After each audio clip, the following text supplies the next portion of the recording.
Hey everyone, so let's start with another lecture video. So in this lecture video, it's probably very like you already probably know most of the stuff because I hope you already did Java before this course. So many of this stuff will be very similar to Java. So yeah, let's get started. So today we are going to talk about functions, which you already may know as methods in Java. A function is a sequence of statements that have been grouped together and given a name. Each function is essentially a small program with its own declaration and statements.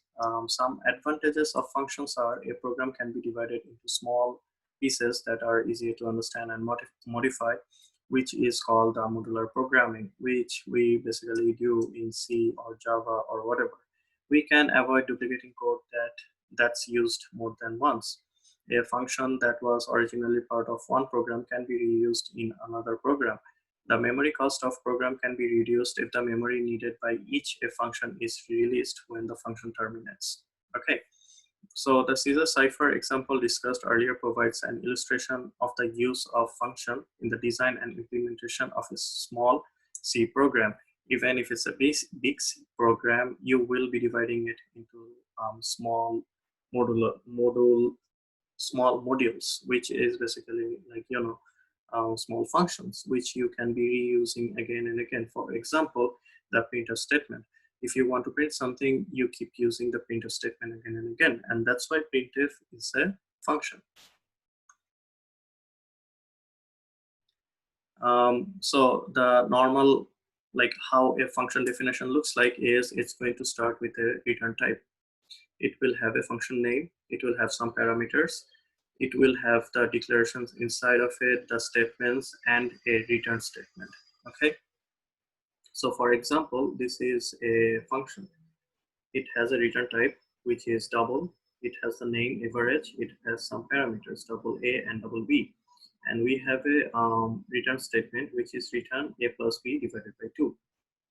And I don't think it's very new to you. You have already seen that in Java as well. Functions may not return arrays. Okay, you can actually return arrays, but you shouldn't be doing that, especially if they are local to that function, because whenever a function returns, it kind of deletes everything it has. So for like give it a try by yourself.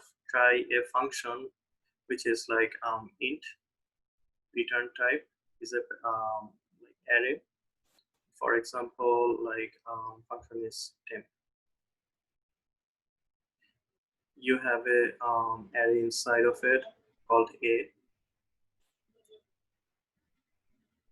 and it has values like 1, 2, 3, and so on. Okay, return this a and try to access it. See what happens. At first, it will work just fine, but if you keep like going through the later part of the code, you will see that these values are not accessible anymore because those values were lost after the function was lost, like function was returned from. So a function may not return arrays. Okay, this is very important. Sometimes it will work, but most of the time it shouldn't work, and you shouldn't depend on that. Specifying the return type is like specifying the return type as void indicates that function doesn't return a value. If the return type is omitted in C89, the function is presumed to return a value of type int. But from later on, if it doesn't specify the return type, it is illegal. Okay? Function definitions. Variable declared in the body of a function cannot be examined or modified by other functions. In C99 and later, variable declaration and statement can be mixed as long as each variable is declared prior to the first statement of the first statement that uses the variable. Functions that do not return a value are declared with a return type of void. This is very important. Your function should always have a return type, even if it's void. The return value from a call to a non-void function may be ignored. Return value from a call to a non. Okay, so remember, if you say that the function is going to return a void, then it means it's not going to return anything. So you do not need a return statement. If you write just like return 10, even that value is going to be ignored, but the function is going to return from there. Many void functions may be improved by using the return type of bool. Usually it's not that smart to be using a void function. It's totally fine, but like using a bool is much better, because in that case you can do some sort of error checking whether your function ran correctly or not. A function declaration. C does not require that the definition of a function precedes its call. However, look at this code. Try to run it yourself. It's given in the GitHub link. So if you try to run it, you might face some sort of warning or error. It will say that the function called average does not exist, or implicit declaration of the function average. And if you try to run it, you will run into some errors. And that is because the code doesn't know where average was declared. Okay. So if you try to compile it, you will face this particular error. Okay. The C compiler assumes that the return statement is int, because we are it wasn't declared, and we already mentioned that if it's using C89, it will assume that it returns int. And that's why it says that there is an implicit declaration of average and there is a conflicting type, because it thought that over here it was declared, but it wasn't. So to avoid problems like this, you should be declaring the function at the wherever you're using it. Okay, a function declaration provides the compiler with a brief glimpse of a function whose full definition will appear later on. The general type of declaration is return type, function name, parameters, and a semicolon. Okay, so if you specify that at the beginning of your code or before wherever you are using it, it is telling the compiler that it was actually declared somewhere else. Like it is actually implemented somewhere else. But for now, just trust me and believe me that I have this function available. So in that case, the compiler will not try to declare it by itself.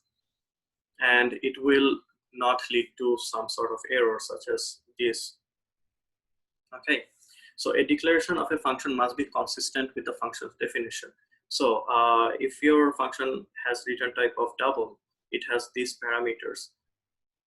When you are implementing it, you have to make sure that these are exactly the same. Okay, so let's take a look at that code again, but this time we are going to declare the function beforehand. So we are using the function average, but over here we are going to declare it. Okay, and as you can see, this semicolon is here. Make sure that you have the semicolon, because that's very important. Okay, and you can also see that the return type is same, the name is same, and the parameters are same. So one thing to note here is the parameter name does not have to be the same. You can name it X and Y and it will be still the same, but you have to make sure that the parameters type are exactly the same. So when you are declaring a function, make sure that everything is more or less same. It has the same return type, it has the same function name, it has the same parameter types. Okay, the name can be different for the parameters, but the type has to be consistent. So the compiler will check whether a call to a function matches the declaration of that function. Okay, so which will compile, which will give us error or warning. And we will see, we see over here is that the average function has two parameters, double A and double B. So if in this case we are using X and Y, which are double, right? So in this case, everything is consistent, so there will be no errors. But in this case, we are sending one parameter, which is X. In this case, it will say that the number of parameter doesn't match, and it will give you an compilation error. If you try to do it with int, it will just give you a warning and might work very differently, something you didn't expect it to.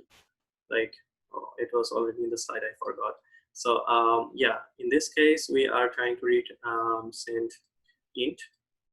It will work, but it will probably give you a warning. Okay. And in this case, we are returning to an integer, So average is supposed to return double, right? In this case, it will be the integer double is going to be converted to integer. So everything after the decimal point is going to be lost. And in this case, it will work, everything is fine, but your return type will not be caught by any variable. So basically that value is going to be lost, and that's it. So formal versus actual parameters. Formal parameters are names used in the function definition. Actual parameters are the names used in the function call. So let's see over here. So these are the formal parameters, and actual parameters are over here, average x and average y. Okay, so because this x and y are actual variables, and by using them here, you're actually using those variables. But over here, it's going to be like, it's just a name which you're going to use inside your function. This name has nothing to do with this one. But anyway, I think this concept should be pretty clear to you by now, because in Java, the same rule applies. Formal parameters are pass-by-value. So one thing that's different from Java is it's always pass-by-value in C. In Java, if you are sending an object, it's going to be a reference to that object. So it's pass by reference. But in C, it's going to be pass by value. Formal parameters have automatic storage duration and block scope, just like local variables. Formal parameters are automatically initialized with a copy of the value of the corresponding actual parameters. These are the actual parameters, and these are the formal parameters, right? So the formal parameters are automatically initialized with a copy of the value of the corresponding actual parameter. So whatever parameters you're using for the call are going to replace whatever you are using in the formal parameters. There is no connection between the actual and formal parameters other than that they store the same value at the time of the function call. Okay. So this is just an example. We have a function with the formal parameters x and n. We are going to use it inside here, and we have the formal parameters, sorry, actual parameters. This is going to replace this x, and this is going to replace the n. Okay. So whatever changes are being made inside here is not going to affect any of this, because this is a pass-by-value. They have the same value, and you can make those changes whatever you want inside the function. But when you get outside the function, those values are going to be lost. Okay. So for example, we have the variable called exp and base. Okay, exp and base, and we are going to put some value that we are going to get from the function called power and put it here, right? Now we are going to call the power with the parameters base and exp. We are going to make some changes, like we have this variable called result. We are going to decrement n. So even if it starts with something like 4, it's going to be like 4, 3, 2, 1, 0, right? So we are basically making changes to this value, but after we go outside, after this loop is ran, we have the result as 4 to the power 10. But after we go outside, these values are not going to be affected by it. Okay, so the base is still going to be 4. It's not going to turn into like 0 just because we make changes to it. Okay. Code organization. So C doesn't have classes, but it has something called structure. Once again, we are still not at the formal definition of structure. It's something to give you an idea of how it works in C. So in C, everything is public. Well, everything has the file scope. Okay, a public function is one that we intend to call from code that is in other C files. Any interesting C program will consist of multiple H and C files. Okay. So code organization, like we divide them into different functions, we put them in the header, and in the header, we are actually going to put the definitions of the functions. and all the implementations are going to be in a C file. Okay, that's a very important difference between C and Java, because in Java you do not need any header file. Everything is going to be in a .java file, but in C it's going to be divided into two files. One is .h and the other one is .c. Even if you do not do that, it's completely fine, it will work, but that's not a good practice. Okay, each function should be given a header comment. That's up. Okay, so comments are very important, because with that you actually tell the other programmers that are like collaborating with you how each of your function header works. Each function should be given a header comment that supplies the caller with enough information to understand what the function does, what preconditions are necessary for a successful call, what post conditions are guaranteed if appropriate, what value is returned if appropriate. For development purpose, it's useful to specify callers and callee. So this is something of a convention. It's not necessary for your code, but this is something you should be following. Okay, it's good practice to put a header comment on both function declaration and definition.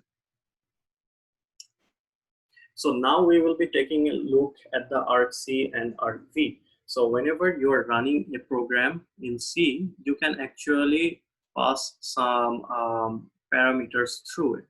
Okay, so this is our executable file name called hexer. We are going to pass the parameters as Virginia Polytechnic Institute.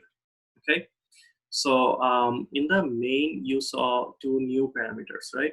Int argc and character argv.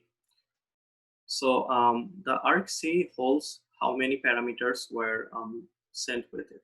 This is the parameter 0, this is 1, this is 2, this is 3.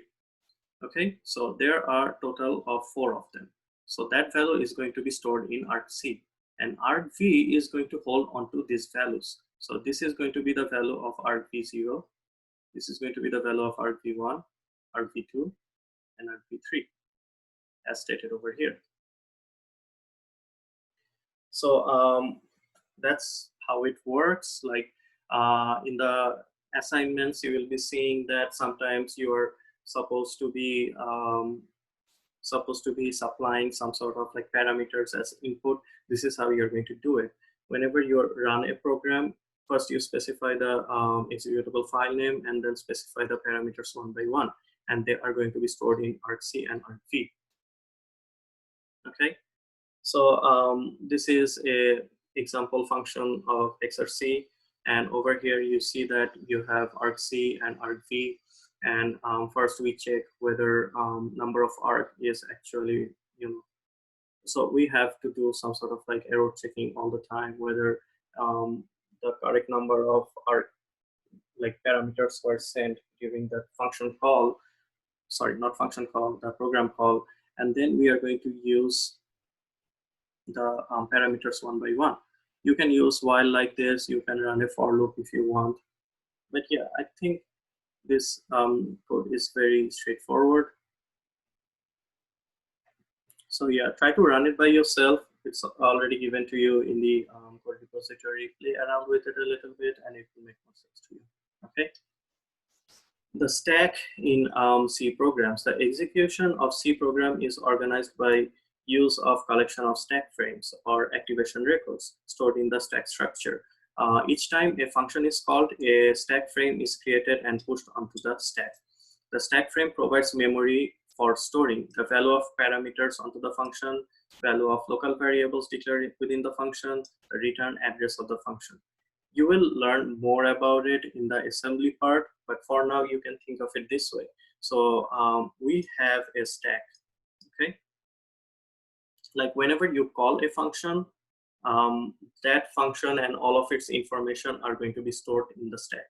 So first, it always starts with the main, right?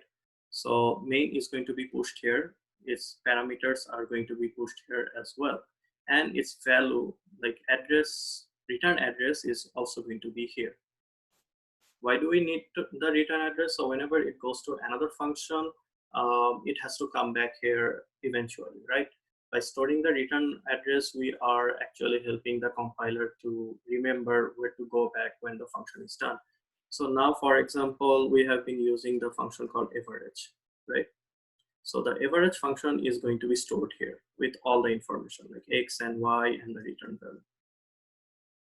And for imagine inside the average, we are calling another function. For example, just sign. If we do that, all the values are going to be stored here. And whenever it's done, it's going to be popped. And this return value is going to be used and it will come back here. And when this function is done, this average value is going to be popped. This return value is going to be used and the stack is going to return here. Okay, so that's how it works. It will make more sense in the assembly part.